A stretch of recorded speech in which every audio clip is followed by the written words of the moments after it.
Good afternoon. It's 12 o'clock, straight up Thursday. I'm Ralph Gale. I'm the host here of Coffee with Ralph. CoffeeWithRalph.com is a free 15-minute call with me. And, for 2024, I'm going to dive deep into this whole situation called long-term care. And I'm going to be doing it by sharing stories of people that I've worked with and or have known that have gone through this.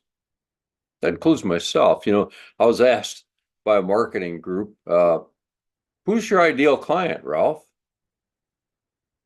Well, it's pretty easy. It's me. It's my family. My mom took care of my grandma and my grandfather, and then we took care of my mom and my dad, and well, now we're doing the same thing again. But the big deal here is our generation, and even the millennials now, we're dealing with taking care of our parents, and millennials are helping their parents and their grandparents and their children. It's this obligation, generational obligation thing that really bothers me. The Indian culture will tell you that it's expected. Well, it is in our culture too, but it's made very, very clear to the eldest son that it's his responsibility to take care of his family. We're getting older, our kids are getting older, our remaining parents are getting older. The only thing missing in our family is grandchildren, and then they'll be there too. And I think it comes down to what do we want to leave our children and our grandchildren? What do we want their memories to be? It's our group that have the most at stake here. We don't have any regrets doing what we've done over the years. And I'm sure all their children will say the same thing. Years ago, I picked up my reinstate. I'm having one of those days.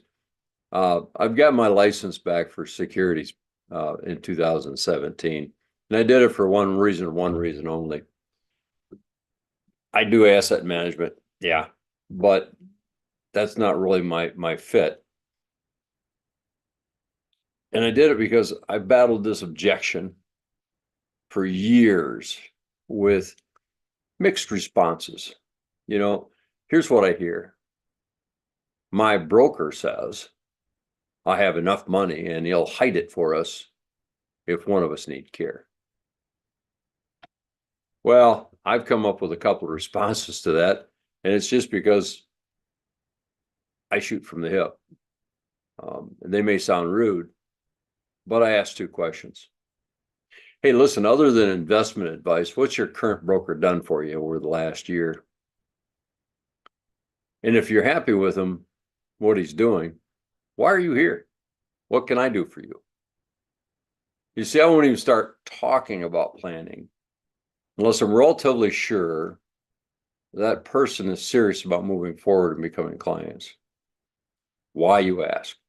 Well, I've had converted to digital the file cabinets full of plans that we put together for people who went back to their investment advisor and was told they didn't need it, or they'd shoot it down, or they'd simply say, well, if that's what you want, why didn't you tell me? I'll do that for you.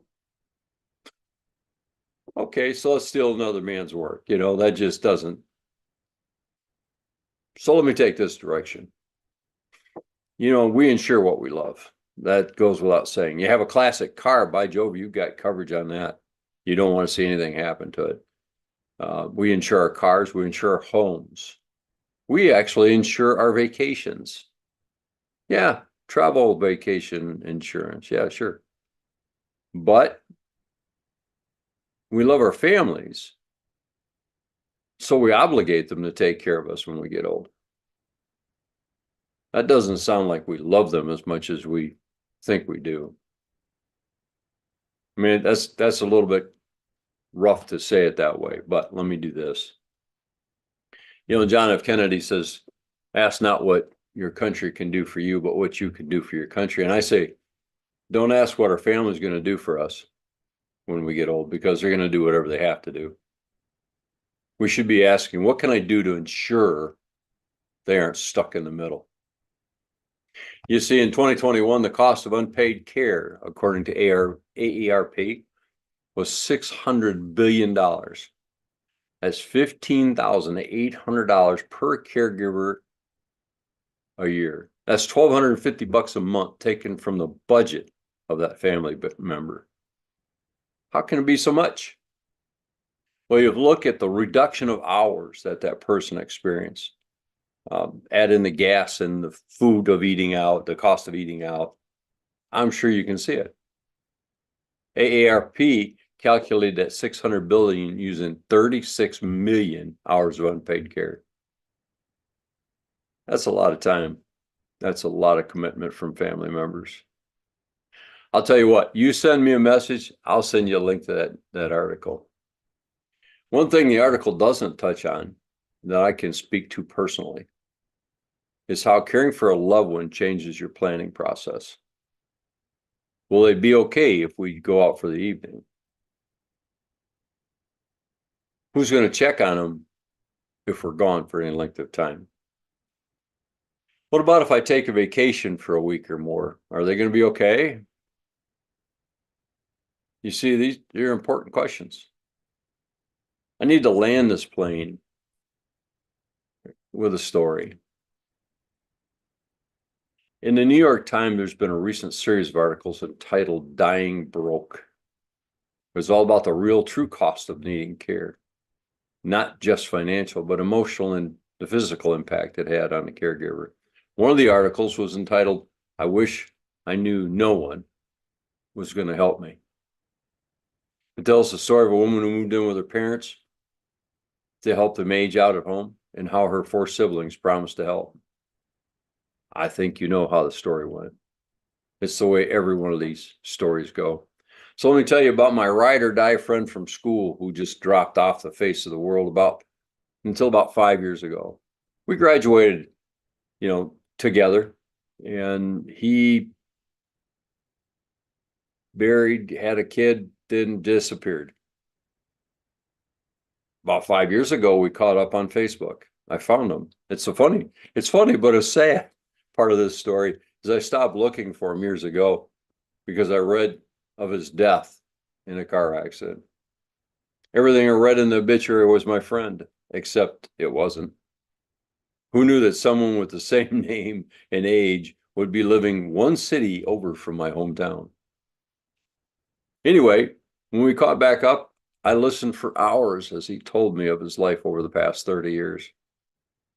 You see, here he was turning 60, both of us were, and I would have expected him to have accomplished great things. Very smart, very talented, not at all ugly, blonde hair, blue eyes, athletic.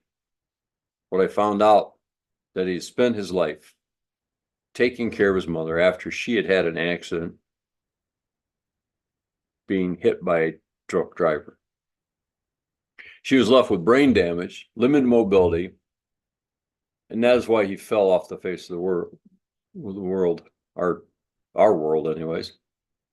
The article reminded me of his story. She needed 24/7 care, and because of brain damage, she only trusted her family. He had a brother and a sister that promised they would help. In his words, he believed they would help, so he moved in with mom and quit his job to become a 24/7 caregiver with the promise of help, so he could stay in touch with his son and be part of their life, remain in touch with his friends. He said they helped for a while, but eventually they stopped helping altogether. I asked why they stopped. They couldn't handle seeing mom like that, knowing she'd only get worse eventually. So they moved out of town, quote unquote, for their work, or so they said, his words. They'd call mom every couple of weeks and ask if I needed anything. This is his story. his words. What they meant was money, nothing more. I tried many times to have someone coming in and help me and be there so I could go out and get a break. I'd leave and she'd throw a screaming fit and call the person names and hit them with whatever she could get a hold of. And she'd do everything she could to chase that person off. He says, I took home a lot of half-eaten meals because I'd get called. That was before the days of cell phones. So they'd be calling the office. Bit easier, or they call them a restaurant. So it's a bit easier today with cell phones. He said, lots of cold food and no rest. I asked him when he had taken his last vacation. He laughed and told me it was our Band of Brothers trip to the Twin 200 races at MIS. We took a U-Haul truck and we slept in this stupid thing over the weekend. That was 1978. His story broke my heart. And I realized so many of us take on that life without knowing the cost. He had a full ride at a major university here in Michigan. He graduated top 10 in his class. He was voted most likely to succeed. He had a bright future. Here he was at 60, merely existing, waiting for the end to come. One day he called me and he let me know that his mom had died and asked if I knew a good probate attorney down in his area. He fell off the face of the earth again, but this time I just couldn't watch. I touched base with him regularly over the next 6 months and finally got the lowdown on why he was on the lam. He says, after taking care of my mom my entire life and asking nothing in return, I was served with a lawsuit alleging I stole money from mom. He broke down in tears. I did too. I would never have expected that of his brother and sister. I said, who brought it? My brother and sister. I needed to hear him say it. I thought for sure maybe Medicaid took it up or something. She had a substantial settlement from that accident. Well, for those of you who have children, elderly parents, let me tell you, he's now trying to repair the relationship he sacrificed for his mom. His only child, his son, won't even return his calls. I felt like I needed to tell this story today to show what not having a plan in place will do.